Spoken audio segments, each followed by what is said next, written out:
This is Making Comics 101, Issue 11, Penciling, Part 1. Greetings, people of the internet. I'm Scott with Serkworks Art Labs. Welcome, mad creators, to the underground laboratory where together we're going to make some awesome comics, because this is Making Comics 101, Issue 11. We're finally here, penciling. You guys have been waiting for this.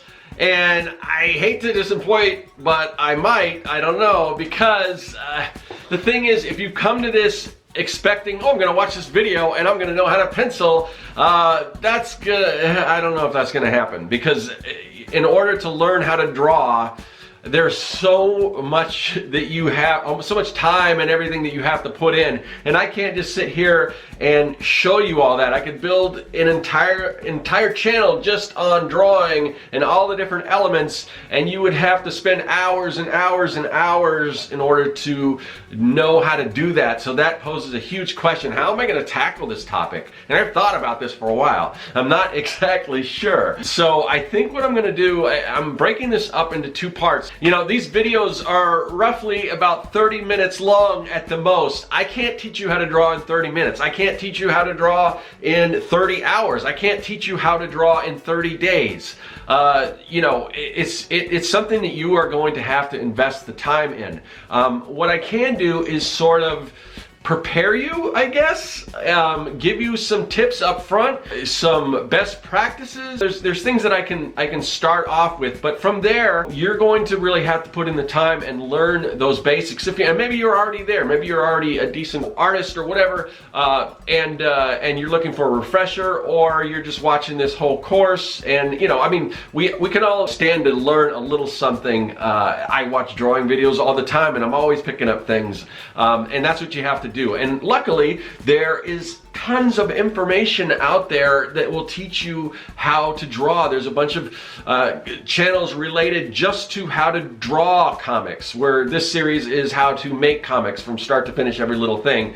So I want to, in maybe 2 episodes plus the bonus episodes and all that, give you some of those basic foundations. I'm in no way going to be able to teach you how to draw in this thing. So some channels, one channel in particular I would recommend if you're not familiar with is Proco. Excellent drawing channel. I mean, there's tons and tons of videos on there. If you just start with that, I mean, you're not going to run out of stuff to draw it. If you do, then you're on your way, because this is all like, you know, it's practice, and it's doing it over and over again and improving and improving and improving. And I'm still improving, and I'm still trying to get better. It's a never-ending thing. So right out in front, I need to let you guys know that. And if you're somebody who gets easily frustrated, if you're not seeing the results right away, you're gonna have a hard time with this, because it's something you just have to put in the time. You have to get better. I've been drawing for a long time, and I'm still not happy with a lot of the stuff that I do. You don't want to compare yourself to other artists. There's a lot of things like that that I want you to know up front, because this is a long road. Drawing comics, there's just so much to tackle. I don't even, you know, I want to say I don't know where to begin, but I'm going to begin anyway. So as I said, I'm going to break this down into 2 episodes, or issues as we're calling them here, to keep it all comics related. The first one, I just want to talk to you about a few things to prepare yourself. And then we'll get into some, I think next issue we'll get into a little more of the foundations of drawing comics and everything. But some important things that we need to get out of the way, because these are a couple of the most common questions anyone that's teaching comics, or somebody who may be an authority in comics, get asked. So we're going to go through these couple questions, because we need to get these out of the way and out of our minds and move on from these questions before we can actually start the drawing. So let's just answer what you guys have been wanting to know. And the number one question I get asked all the time about comics is, what kind of tools do you use? And we did a whole episode on tools. I'll get a little more into just some of the penciling tools that I use. Again, I have to preface this, the tools aren't that important. They in some ways they are, but you can create comics by using any tools you want. You don't have to use whatever tools I'm using or whatever. I'm going to show you some of the tools I use. Other people use different tools. All kinds of artists, and that's why people ask this question, because they they want to, maybe they want to try out tools that they see somebody using. Oh, that's cool, and I do that too. What is that tool? That's interesting. Maybe I should try that out. But I want you to, and I've talked about this before, and I'm going to mention it again because it's so important. The tools don't make the artists. The practice, the putting the time in, all that stuff, that's what makes the artist. Now, you can get cool effects and things like that with certain tools, but that's not the most important thing. So getting that out of the way, I will talk about some of the tools I use and why I use them and why I like them and everything. And we'll talk about both traditional and digital tools. We'll start off with some of the traditional tools. Some of this is going to be, going back over some of the stuff I talked about in the tools episode. But for me personally, the tools that I use for penciling I use what's known as a lead holder and drafting leads. These are by Prismacolor. And I use these non-photo blue leads. They have, here you can see, you've got the regular, I don't have too many of these, but just the regular, and they come in different hardnesses and everything, just like your average drawing pencils.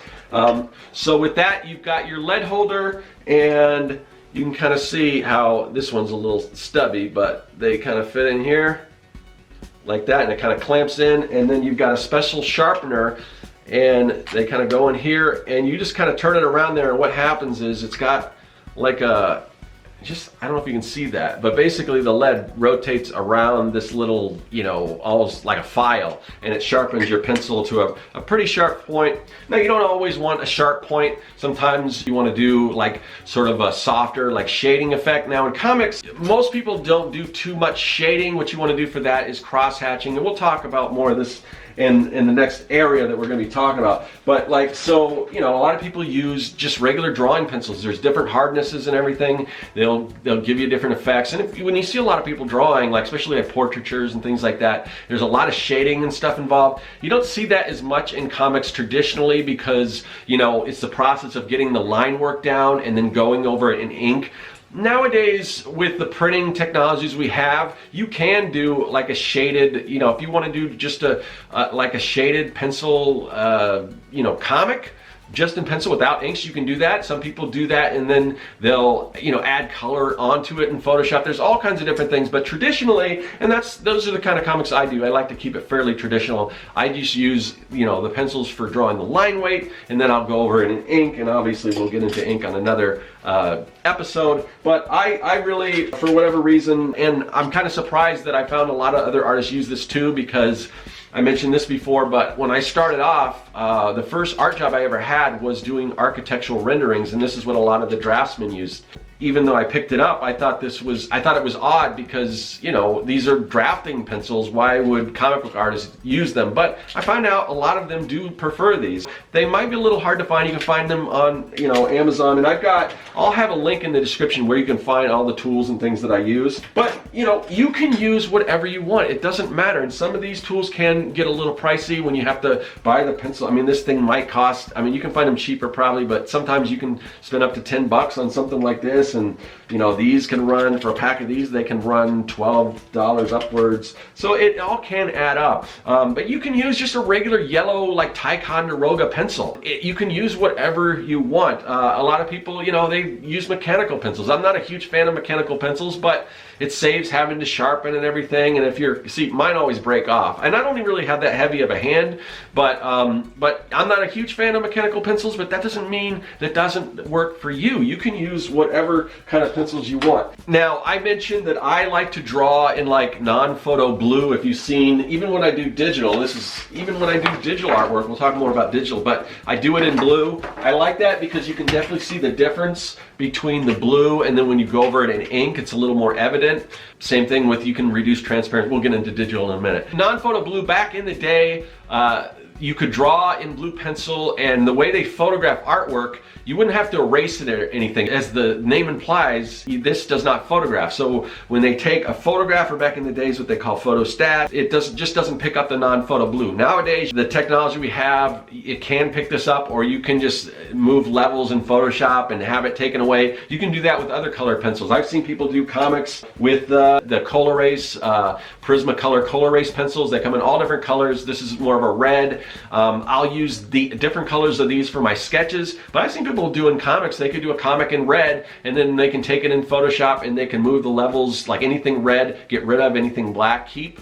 So you can use pretty much anything. It doesn't have to be non-photo blue. But the thing that I like about using, say, a non-photo blue is also it doesn't, you know, it doesn't smudge that much. When you're using regular drawing pencils, you can get a lot of different, you can get smudging and stuff if you're not careful. But some people prefer that. I think it's just a matter of you testing different things out, finding what works for you as far as what kind of pencils you use. Erasers, you can use, I like kind of this black one because it doesn't, because it is darker, it doesn't pick up a lot of the dirt and everything, and I don't know, it's just a good, you can use whatever eraser you want. Sometimes if you are using, say, a regular standard pencil, sometimes the erasers on there aren't that great. That's something you do want to watch out for, because you don't want the eraser to like wear away at the page, and the more erasing you do, you might want to invest in a better erasers, and it's not a huge investment. Erasers are relatively inexpensive. Another eraser that I use all the time is the kneaded eraser. When you do get, you know, whatever pencil shavings in here, you can just kind of knead it up like that, and you can kind of shape it to what you want and erase away, you know, whatever you don't want to be on the page. So kneaded eraser is another good one. As far as pencil sharpeners, like I said, if you use a lead holder, you get a lead sharpener, a special lead sharpener for that. You can't really sharpen pencils with those type of pencils with a regular sharpener. I use these, just a regular, like, it's two different sizes. These are all, pretty much any art store has these. They work pretty good. They're metal. Electric sharpeners work great.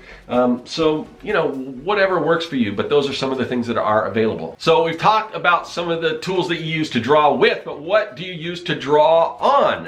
What kind of paper do we use? You know, to be perfectly honest, when I do a lot of my sketching and things, I just use regular, like, copy paper. And you can use that even for a finished comic. You do have to be careful, again, with the erasing, because it's thinner paper. It's not as quality, that sometimes that can wear away if you're making a lot of changes. But if you're just getting, don't let the tools hold you back. If all you have available is copy paper, then use copy paper to use your comics. If you want to upgrade a little, any standard company that produces, you know, copy paper, they usually have different, you know, different weights, so different thicknesses or whatever, and they're, you know, they're in pounds or whatever. But there's thicker paper you can get, like cardstock. So this is a hammer mill cardstock. This is 11 by 17, which is about twice the size of your average copy paper. And of course, I'm talking in U.S. terms here. I'm not exactly sure outside of the U.S., but if these are standard or not. But anyway, these work great. You can get a big ream of them, a big pack of them, this hammer mill, and I will leave links to these as well. And I use these all the time, and I've got a large format printer, so I can run these through. I can put these ones, you know, I run the borders and everything through, like in my Comic Maker toolkit and starter kit. There are guides that you can run that paper if you got a large format printer and just draw right on those. I use those all the time. And the great thing is nowadays you can find comic book pages. They're fairly, you can even find them at a Michael's or something. Before, when I was coming up, they were really difficult to find. Sometimes if you went to a comic store, you could find like blue line paper. I think they still make it, and hopefully they've improved it, but the blue line brand that I used in the past wasn't that great. It did fray a lot, and it just wasn't great. But I thought I heard somebody say they're still in business, and I would imagine if they're still in business that they may have improved their paper. So there are probably companies like Blue Line out there that do that, but now even the regular paper companies have comic book pages. This is Strathmore, which is one of the, you know, most common companies, at least I assume everywhere, but at least here in the US, and they've got pre-ruled comic book pages. You can buy these, and you know, every once in a while, if you have a place like Michael's or Hobby Lobby or something like that, they'll run sales and you can get them for like 50% off or something like that. So be on the lookout for that. And they've got them with and without the borders right here, pre-printed in Blue Line. You know, so they're still using Blue Line. I'll just tell you my favorite. Strathmore is good. I use it all the time. I'm a little more partial, and again, this is just opinions, but I'm a little more partial to Canson. If you can find Canson, I don't know, I just like theirs a little bit better, but I'm not opposed to using Strathmore. But Canson, and it's pre-rolled for comics. And there's also something else you want to find out, and this is personal preference, hot or cold press. So a hot press is going to be really sort of smooth. A lot of people, a lot of comic book artists like that smooth touch. I like cold press, which has a little more tooth to it. I just like the feel of it. Maybe like when I'm inking, maybe a smoother paper might work better, but I don't know what I'm drawing. I prefer the cold press with that little bit of tooth, but a lot of people do like the hot press, that super smooth finish. But that's up to you. If you can't find the pre-rolled stuff, you can rule your own. This is just another sheet of Canson paper that's a little larger than 11 by 17 that I bought and I cut down because they had a big sale, so I bought a bunch of this stuff. I just cut it down and I can either, again, run it through my large format printer with the templates from the Comic Maker Toolkit or Starter Kit and print that on there, or just rule it out myself in blue line with a ruler. And again, speaking of ruler, that's another thing you want to get is a decent ruler, because you're going to be drawing a lot of straight lines, a lot of borders and stuff when you're illustrating your comic, when you're penciling it. So yeah, I mean, I think that's pretty much it as far as traditional tools. If there's other traditional tools that you use, let me know. All right, so as far as digital tools, I'll tell you what I use. And digital tools, you know, they can be a bit more pricey. There's tons of different tablets out there on the market right now, and that's a good thing. The more companies out there producing tablets, the more it's going to drive prices down. So now you can get less expensive tablets, and especially if you're getting started. And a lot of these work really good. I use a Wacom Cintiq. It's a 24-inch, I think. So it's a pretty big drawing space. I bought mine used. Cintiqs are pretty pricey. I mean, a new one can run you anywhere from a couple grand to upwards of, you know, $3,000. So they can be really pricey if you're not, especially if you're not doing this professionally. If you are, it's a good investment. But for me, I bought mine used for about half the price. And the good thing about Wacom or Wacom or Wacom or whatever you want to call it, I'm not going to worry about semantics. You can call it whatever you want. I just say Wacom. But the great thing about that company is they build their products to last. If you buy a used one, chances are it's still going to last. I bought mine used and it's going strong, and it's just a great device. So it's a really good investment, even though it's a little pricier. I can't really speak to some of the other ones. I've tried Huion and I've tried some other things. And at the point, this was a while back, at the point they weren't really what I wanted from a tablet, but a lot has changed. And I mean, I know many professional artists who are using Huion, or there's so many other devices out there. Just look for reviews and be smart about, if you're going to make a purchase, if you're going to drop some money, watch reviews, figure out what's best for you, for your price range and everything. A lot of people, you know, they're looking for more of a mobile option, and you know, there are a lot of those too. I have for when I draw mobile, and mostly for mobile, I don't do full comics.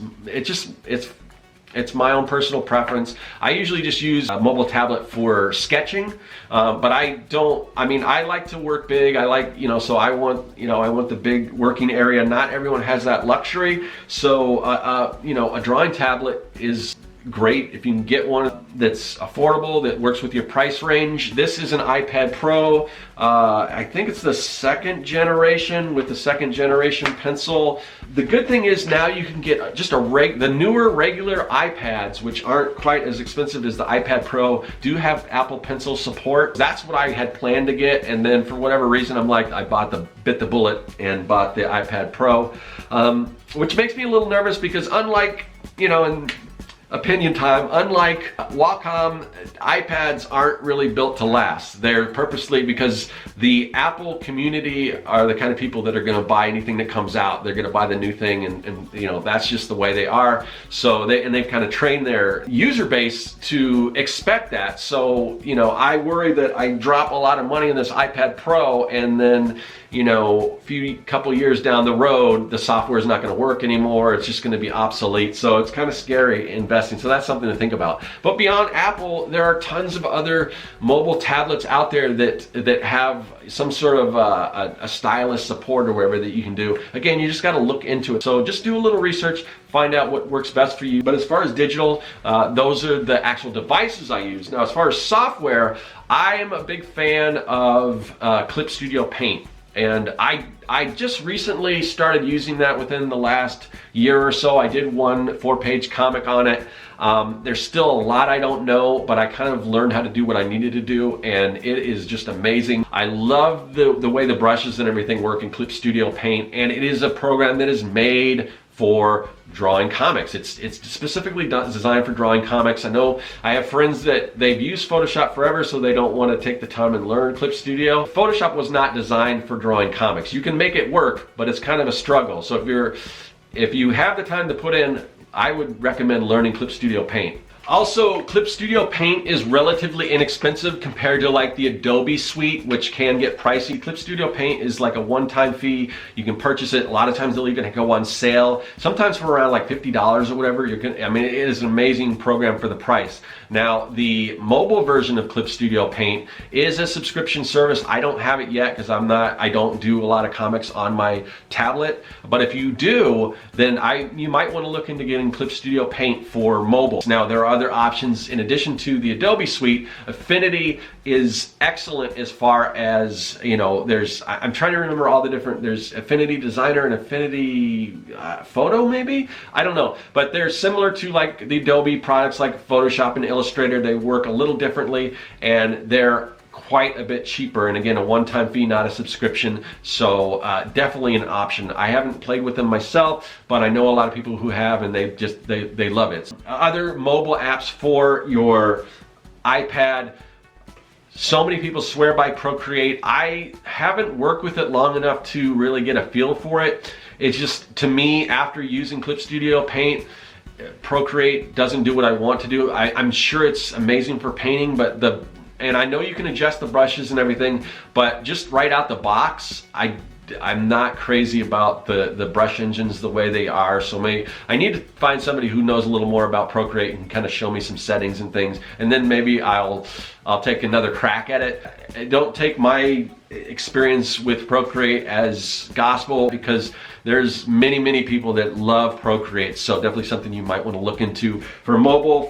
Like I said, I just do sketches, so I use Autodesk Sketchbook. It might even be free. I think it's free, and Procreate is pretty cheap. I think it's like $10, but I think Autodesk Sketchbook is free, and I do prefer the brush engine from that. Again, straight out the box. And maybe there's other programs like that, but those are some of the ones that I use. So that's some of my advice for digital tools for drawing comics. Okay, so we have talked about tools. The next big question I get time and time again when it comes to drawing comics is, how do you decide on a style? How do you develop a style? How do you define your style?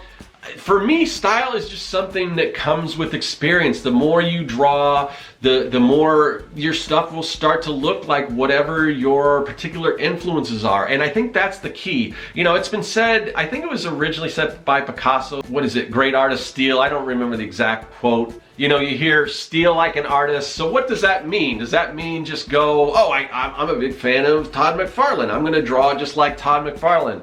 Not exactly. I think that you can benefit from finding a number of different artists that you like different things about, and go from one artist. Don't concentrate on so much on one particular artist who has a particular style. But my advice is to get a variety of different artists that inspire you, and take a little bit from them. And this isn't something, like I said, it wasn't even like a conscious decision for me.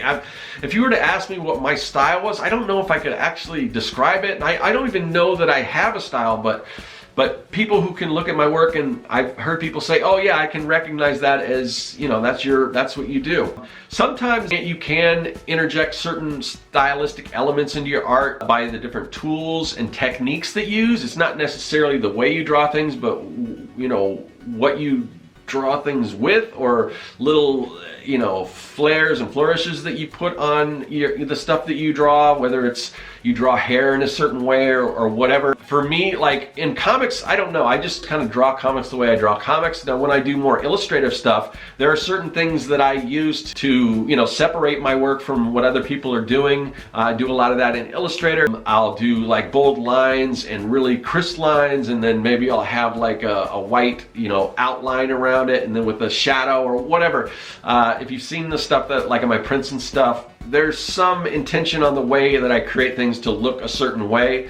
but I don't really concentrate on that with my comics. Now, there are artists out there, if you're skilled enough artists, I've known artists, a friend of mine, Vincent DePorter, who's done stuff for like SpongeBob and Scooby-Doo, I can't remember all the different things, but he's really good at just like, he can like change his stuff to like really fine art looking stuff. He's just an amazing artist, all the way to super cartoony. I'm not that skilled. It takes me a while if I'm trying to, you know, people that do like license work, like if you're working on some of these major properties, they want everything to look specific. So there are people that can kind of adapt to that. That's not necessarily me. I can make a close approximation. I kind of just like to work the way that I do, and some people say that there's a style behind that. I think maybe going into it looking for a particular style, especially if you're a little green, especially if you're just starting off, you know, don't worry so much about style. Style will come to you the more you draw. It's just something that happens naturally. I think too many artists that are just starting off, they're worried way too much about what kind of style. And style is kind of what you do wrong. I mean, some people use style as an excuse. Like if the hand's a little wonky or something, oh, that's just my style or whatever. Well, it's not really just your style. I mean, you gotta learn how to do things the right way, the proper way, before you can try to change things around enough and add style. If you look at people who have very distinct styles, like say like a Bruce Timm. I mean, if you've seen Batman the Animated Series, and there's been a lot of people that are inspired by him and that similar looks and things like that. You know, very broad shoulders, really, and then it's kind of tapered down and real skinny legs and everything. If you saw Bruce Timm just draw, I'm sure if he drew like a figure drawing, he can draw things in that correct proportion, but he understands what the right body proportions are, and we'll get into that a little bit as we go on to some of the fundamentals in the next episode. But from there, he can take and strip things away and extrapolate things and add things or whatever, and kind of give it his own look. And so many other artists do that. Before you start worrying about style and everything like that, just learn how to draw. Learn how to draw things properly the right way. Then if you want to make your characters have large anime eyes with tons of like reflections and things like that, that's awesome. But know what the eye looks like, sort of true to real life. I mean, we are dealing with comics. Obviously, when you're drawing, and all this stuff we'll get into, but you don't draw every single eyelash. You are kind of stripping things down to its basics, but you want to keep sort of proportions and things like that real or close to reality. We'll get into that, like I said, on the next episode. So, but I just wanted to bring up style because it is one of the questions I get so many times. How do you come up with the style? A lot of the people that are asking that, I don't think that's what you should be concentrating on right now. Learn how to draw, learn the basics, learn the fundamentals. That's what we're going to talk about next week when we continue on with part 2 of penciling. So that's all I got to say today. I will see you guys later. That is all. Hey, thanks for watching. If you like what you saw and you want to see more, hit that subscribe button. Also, you can follow me at Serkworks on social media, and now you can support the work that I do on Patreon. Do you like making comics? Then go to Serkworks.com and pick up the Comic Maker Starter Kit. It's packed full of fonts, brushes, templates, and more. And best of all, it's totally free.